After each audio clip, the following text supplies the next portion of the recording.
متابعي قناة إكس أو إكس فوتبول، السلام عليكم.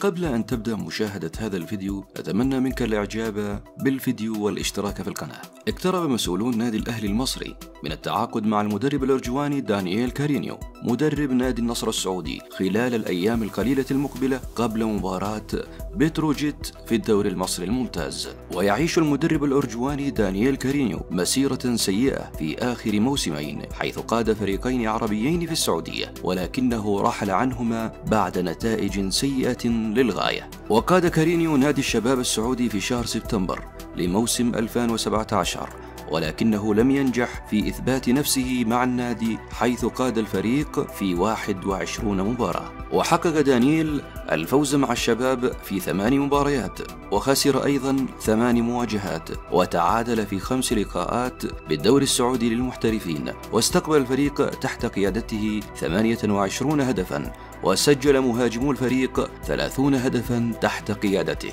واحتل نادي الشباب تحت قيادة كارينيو المركز العاشر برصيد 29 نقطة، وذلك قبل 3 مباريات من انتهاء البطولة المحلية في المملكة العربية السعودية.